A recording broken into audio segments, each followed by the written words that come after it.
I rise today to speak about the language being normalised in this chamber.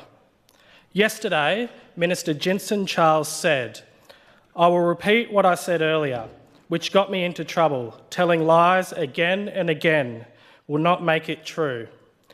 Minister Jinson Charls is not just repeating a phrase, he is referring back to the comments he made earlier this year in this very House, where he quoted Nazi propagandist 𝒔𝒕𝒊𝒍𝒍. And I quote what Minister Charls said. "There is an old saying, tell a lie often enough and it becomes the truth," where he drew directly on rhetoric historically associated with Nazi propaganda to attack members of this House. He may not have repeated the reference word for word yesterday, but he very deliberately pointed back to his Nazi quotes that he said in this House. He made it clear he still stands by the earlier comment, the one that caused concern because of its direct link to one of the darkest and most hateful regimes in human history. That matters, because when a minister continues to defend or recycle language tied to Nazi propaganda, even indirectly, it risks normalising that language in our parliamentary debates. Member Drysdale. Mr Deputy Speaker, this is clearly misleading the House. The Minister and the member for Daly needs to understand this quote. The Minister was referring to something the Nazi said. Sorry, member for Drysdale, there is no point of order. Continue, member. It's misleading the House. Sorry, he's just arguing a case. You may not like it, but he's entitled to argue his case. Continue, member for Daly. Thank you, Mr. Deputy Chief Minister. Point of order. Mr Deputy Speaker, the member for Daly is trying to draw a long inference here. What's the point of order? 34th. Sorry, no, 31, sorry. I find it offensive because what I'm getting at is he's drawing a long burst saying this is that the Minister for Charles was referring back to something, an inference. He's drawing inference, no one else is. Sorry, Deputy Chief Minister, there is no point of order. Can we take a seat and let the member for Daly resume? Thank you, Mr Deputy Speaker. And I would ask those opposite... Leader of the Opposition, can you stop interjecting, please? I would ask those on the government side that are clearly triggered by this to go and have a look at the Hansard from yesterday. It clearly states what he said in the Hansard yesterday. So I tell you, go back and read it and make your point. So as I was saying, Mr Deputy Speaker, what the Minister came in here yesterday and did, and I'm calling out, because what I'm trying to get to, Mr Deputy Speaker, is yesterday, I called out yesterday, not because I was offended, I wasn't offended, but because this parliament must hold a line. We cannot allow this type of rhetoric with roots in hate, genocide and the deliberate manipulation of truth to become casual tools in political argument. And to my colleagues... Order.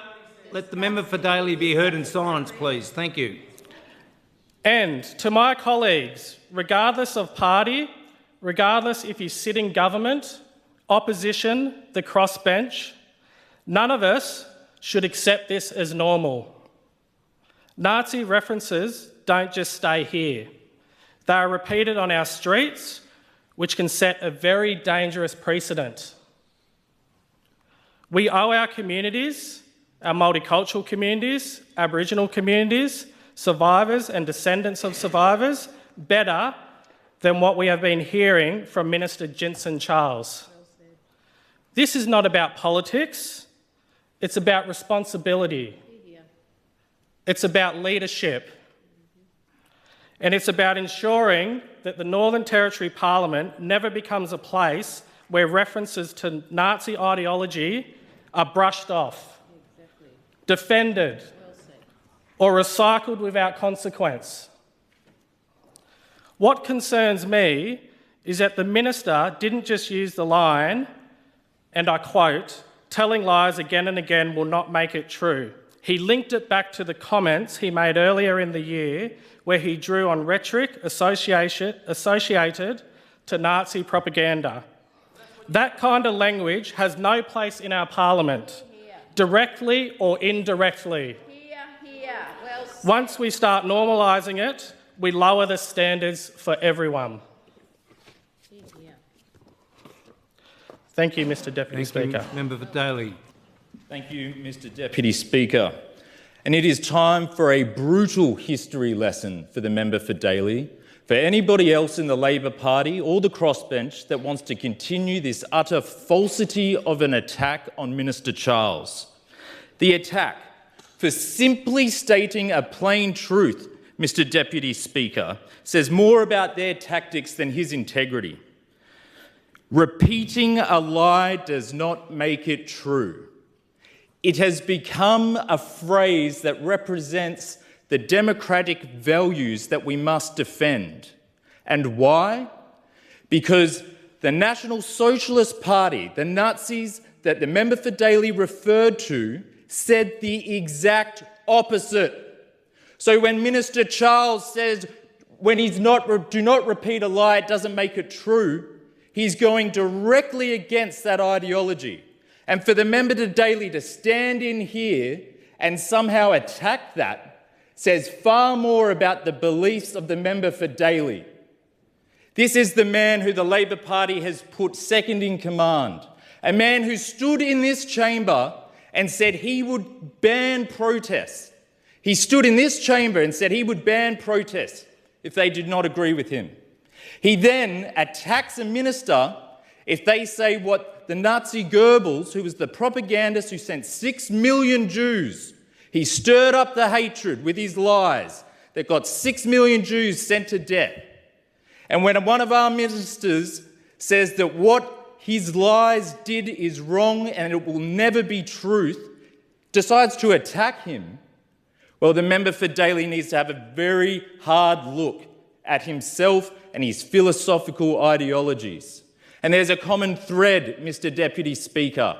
The National Socialists, the Union of Socialist Soviet Republics, the Chinese Communist Party, who officially has a Marxist-Leninist socialist ideology, and the Labor Party of Australia, whose key objective is to obtain a socialist Australia. This is why I care. His ridiculous attempt to try and cancel the minister just falls directly in line with history. So pick up a history book, member for Daly, and realise when the liars of the world get their lies out and they try to make it truth, like he's doing to Minister Charles, he's repeating that same socialist history. And that is why I fight it, Mr Deputy Speaker. My great-grandfathers went to fight them over there, and I'll do it in this chamber.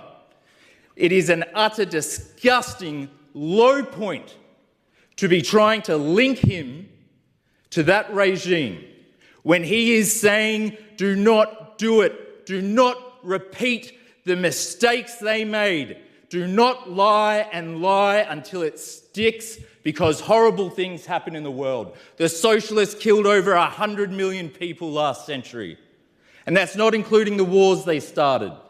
Over 100 million people. And then in this chamber, we have the deputy opposition leader, the second in command of the Labor Party, trying to attack anyone who goes against that Nazi regime's belief, and who then stood here and said he would cancel protests he doesn't agree with. This is what liberalism is about, Mr Deputy Speaker. This is what it's about. We will not fall back to the 20th century and the horrors that were committed. I will fight the Australian Labor Party with every breath in me so we do not return to those times. And the fact that the second in command of the NT Labor Party would even breathe ounces of that old regime is an utter disgrace. Minister Charles is a man of huge integrity, a family man. He's respected across the community, and I will not see his good name and reputation destroyed for stating the truth that if you repeat lies and lies and lies, it does not become truth. It does not become truth. Thank you, Mr. Deputy Speaker.